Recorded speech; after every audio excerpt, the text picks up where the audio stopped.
ലൈംഗിക ബന്ധത്തിൽ ഏർപ്പെട്ടത് മറച്ചുവെക്കാൻ പണം നൽകുകയും അതിന്റെ രേഖകളിൽ കൃത്രിമം കാട്ടുകയും ചെയ്തു എന്ന കേസിൽ ഡൊണാൾഡ് ട്രംപിന് ജനുവരി 10 ശിക്ഷ വിധിക്കുമെന്ന് ന്യൂയോർക്ക് കോടതി. എന്നാൽ ട്രംപിന് ജയിൽ ശിക്ഷയോ പിഴയോ നൽകില്ലെന്ന് ജഡ്ജി ഹുവാൻ മിർക്കൻ പറഞ്ഞു. ട്രംപിനെ നിരുപാധികം വിട്ടയക്കുമെന്നാണ് കരുതുന്നത്. സ്റ്റോമി ഡാനിയൽസ് എന്ന പോൺ സ്റ്റാറാണ് ട്രംപിനെതിരെ വെളിപ്പെടുത്തൽ നടത്തിയത്. ജനുവരി 20 അമേരിക്കൻ പ്രസിഡന്റായി ഡൊണാൾഡ് ട്രംപ് സ്ഥാനമേൽക്കുന്നത്.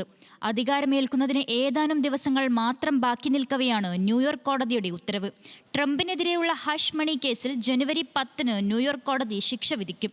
എന്നാൽ ട്രംപിന് ജയിൽ ശിക്ഷയോ പിഴയോ നൽകില്ലെന്ന് ജഡ്ജി ഹുവാൻ മിർക്കൻ പറഞ്ഞു. നിരുപാധികം വിട്ടയക്കുമെന്നാണ് കരുതുന്നത്. അന്നേ ദിവസം നേരിട്ട് ഹാജരാകണമെന്നും കോടതി നിർദ്ദേശം നൽകി.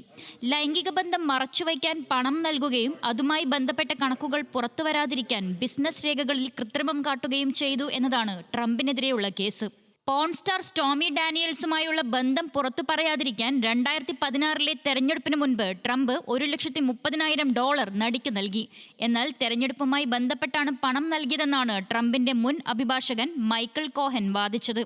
പക്ഷേ കഴിഞ്ഞ വർഷം ന്യൂയോർക്ക് കോടതിയിൽ ഹാജരായ സ്റ്റോമിയുടെ തുറന്നുപറച്ചിൽ കേസിന്റെ ഗതി മാറ്റി. ട്രംപിനെ കണ്ടുമുട്ടിയെന്നും വിരുന്നിനുള്ള ക്ഷണം സ്വീകരിച്ചിരുന്നുവെന്നും ദ അപ്രന്റീസ് എന്ന റിയാലിറ്റി ഷോയിൽ അവസരം നൽകാമെന്ന് വാഗ്ദാനം ചെയ്ത് താനുമായി ലൈംഗിക ബന്ധത്തിൽ ഏർപ്പെട്ടെന്നും സ്റ്റോമി ഡാനിയൽസ് മൊഴി നൽകി. പിന്നീട് വാഗ്ദാനം പാലിക്കാതെ വന്നതോടെ ബന്ധം ഉപേക്ഷിച്ചുവെന്നും സ്റ്റോമി ഡാനിയൽസ് പറഞ്ഞിരുന്നു. തുടർന്ന് കേസിൽ ട്രംപ് കുറ്റക്കാരനെന്ന് കോടതി കണ്ടെത്തുകയായിരുന്നു.